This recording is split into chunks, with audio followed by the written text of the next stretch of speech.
Hello class, this is Professor Stepp and welcome to Federal Government.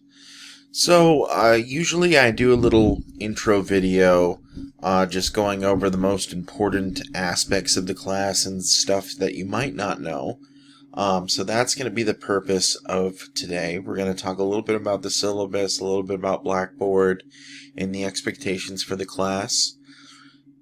This video, though, is not a substitute for reading the syllabus, so please still read the syllabus. So let's go ahead and start out with how do you get to the course.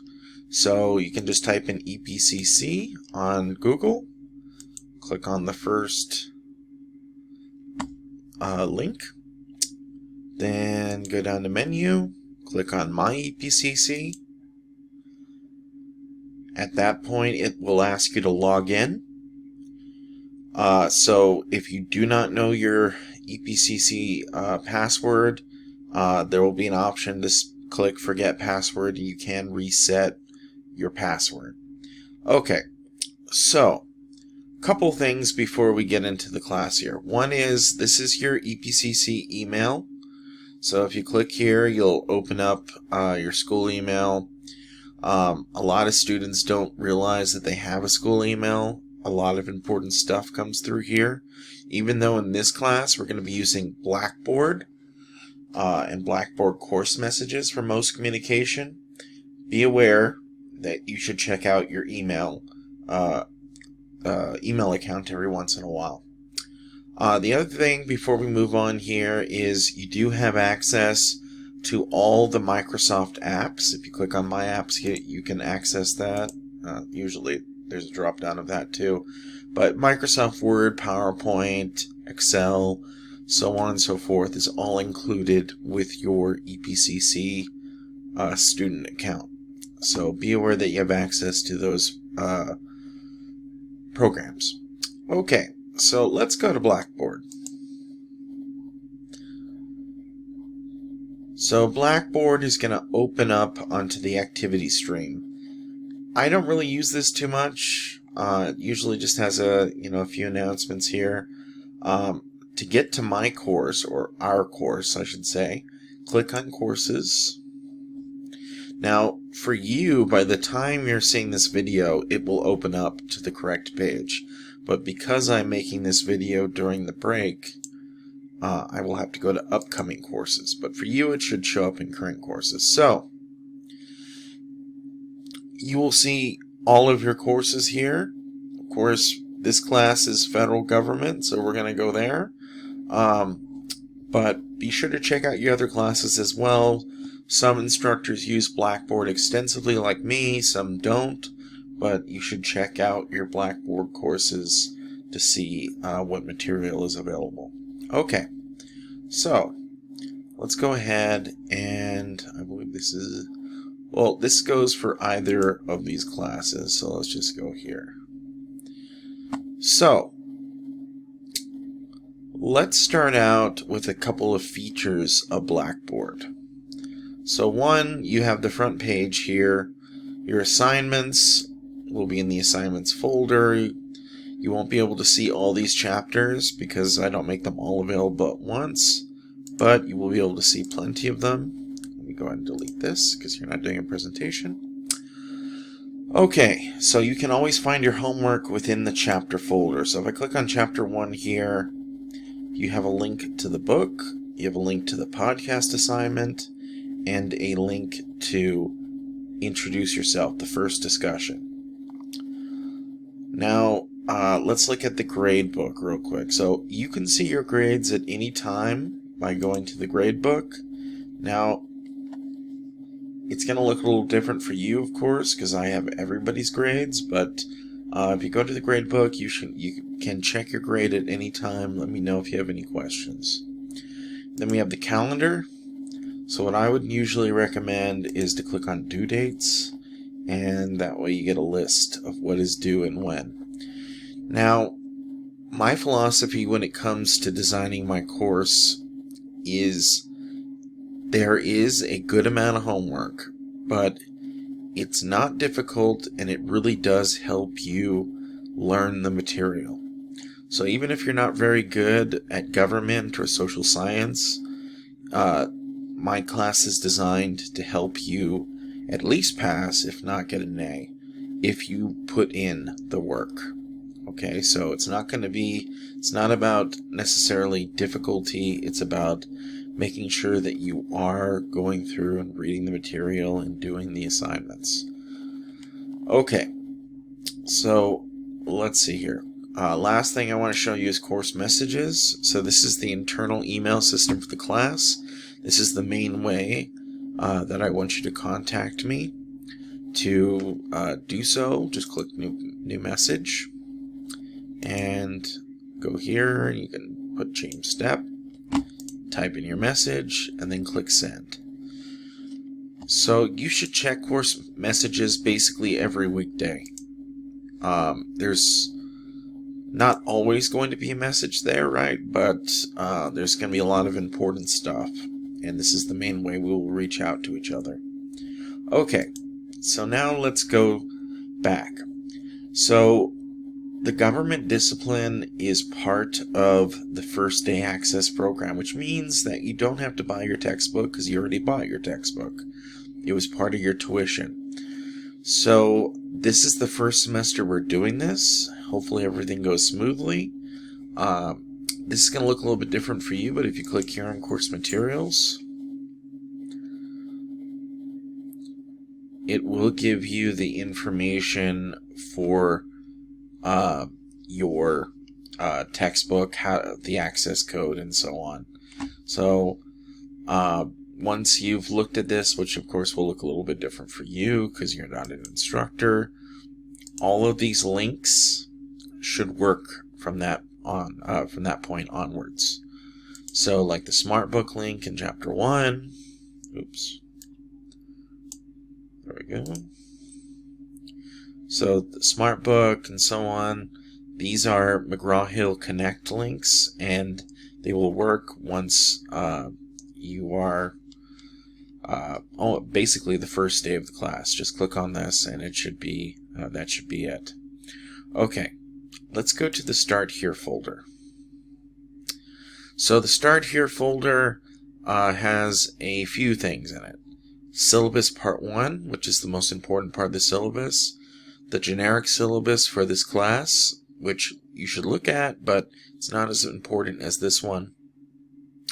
The virtual office hours link, which goes to Teams. It also has my office hours. So all my office hours are basically in person and online, except for Tuesday and Thursday from 2 to 3. Those are just online. So you can come talk to me if you want, or we can talk online, or we can talk over the phone. Lots of ways we can talk to each other. Okay, so here are some tutorials and like basic information on how to do well in the course. We're not going to go over all that, but you're encouraged to look through these links. Let's go to the syllabus. Oh, and of course I haven't uploaded it yet, so let me just go ahead and do that real quick. Online. So we want this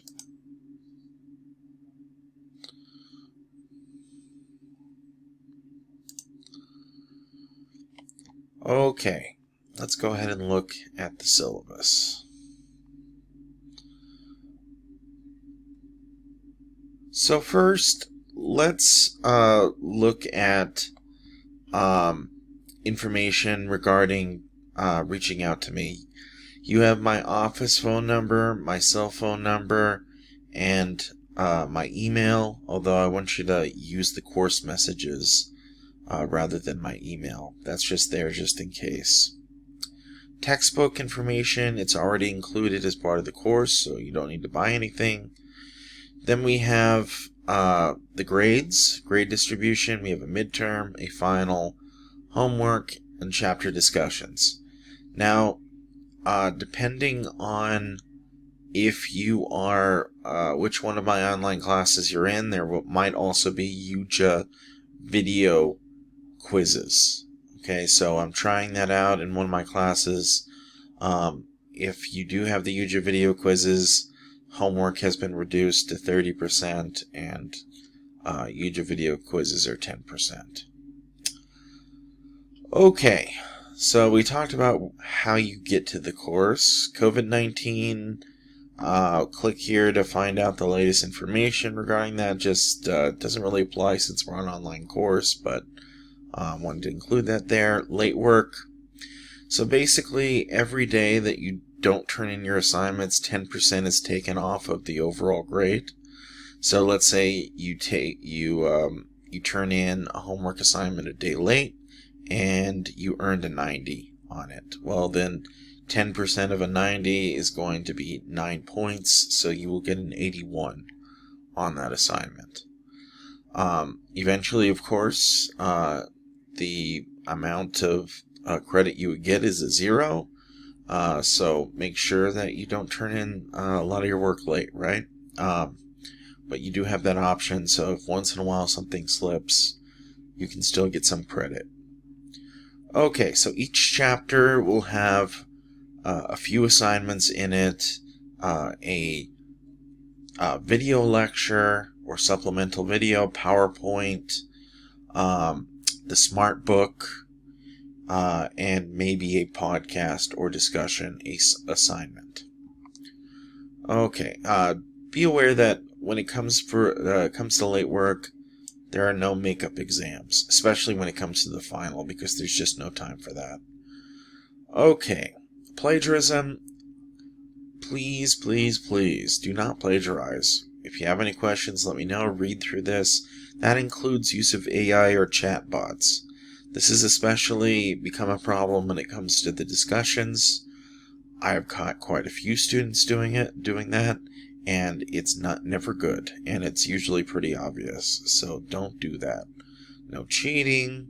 If you have a disability, I am more than willing to help you, but you need to go through the EPCC Disability Office first, since this course is offered through Northwest.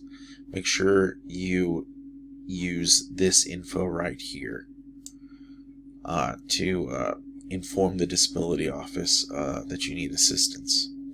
Blackboard Ally, that's just a tool that I use to make things as easy as possible and accessible as possible. You can read more about that.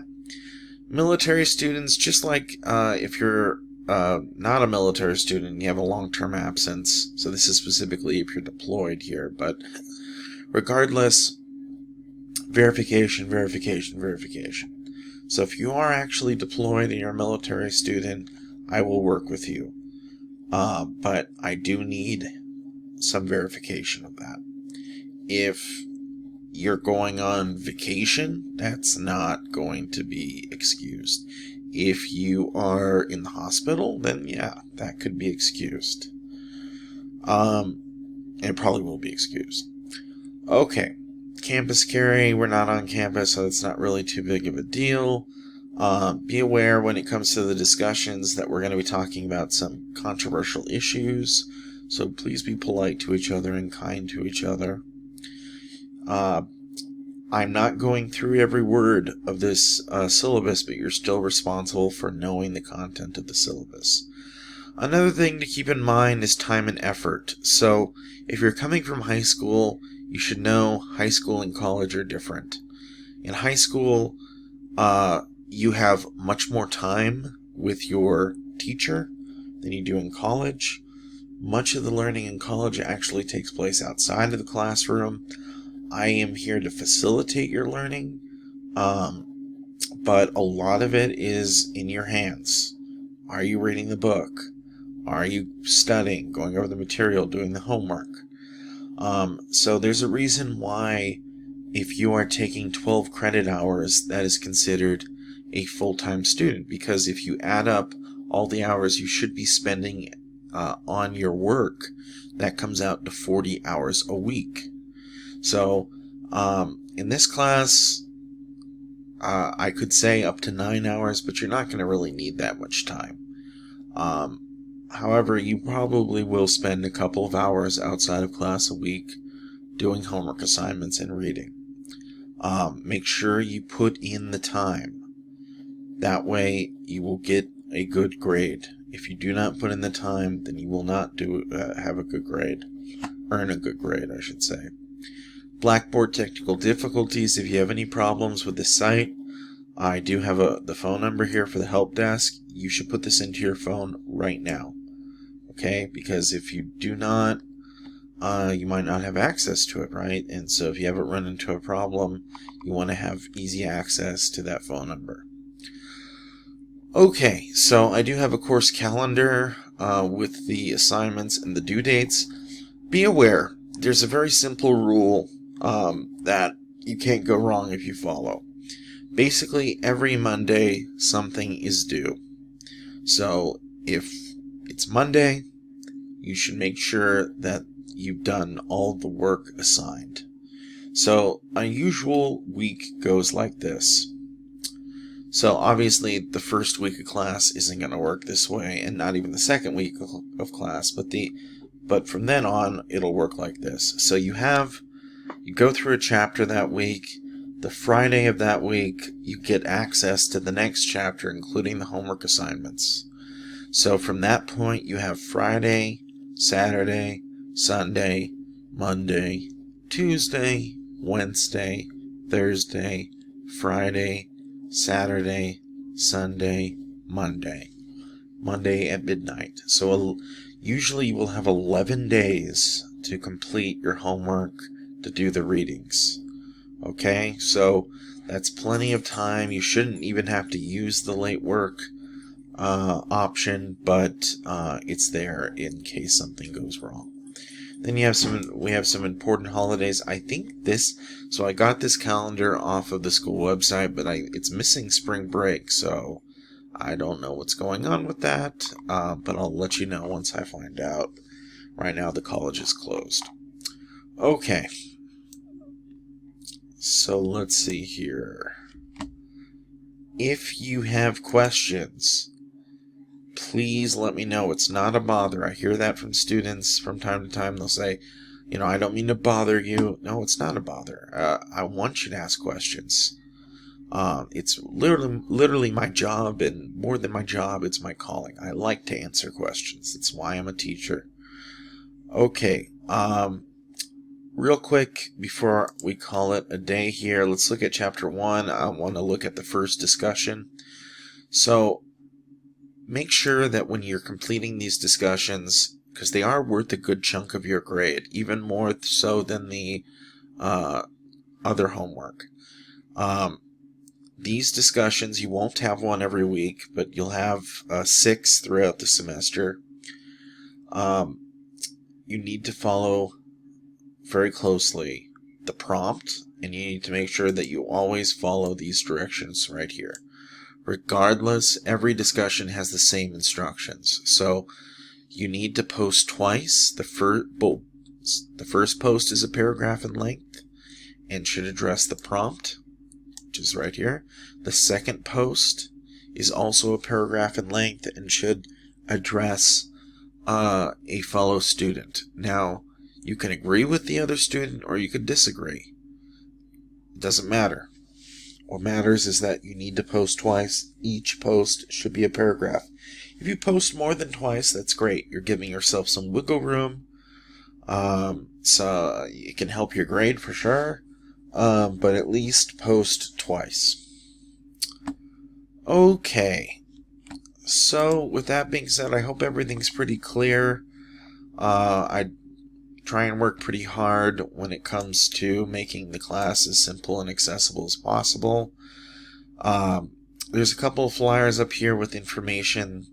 I run a student group called the Glass Menagerie Guild, which sounds pretty fancy, but it's really just a social club. We do things like go on field trips, go and see movies, things like that, and it's the only student club that's on Northwest campus. All the other clubs are situated at one of the other campuses. So one of the important things to keep in mind is that really college is not just about attending classes. It's about extracurriculars as well, just like high school was had included extracurriculars, especially when it comes to applying to scholarships or to four-year universities. They look at that. They get a lot of A's, a lot of B's, but if you have A's, B's, and you're very involved in campus life, they're more likely to accept your application. You want to make yourself memorable. You want to show that you're eager to participate in university or college life. Okay, so with that being said, have a great day, and let me know if you have any questions. Bye.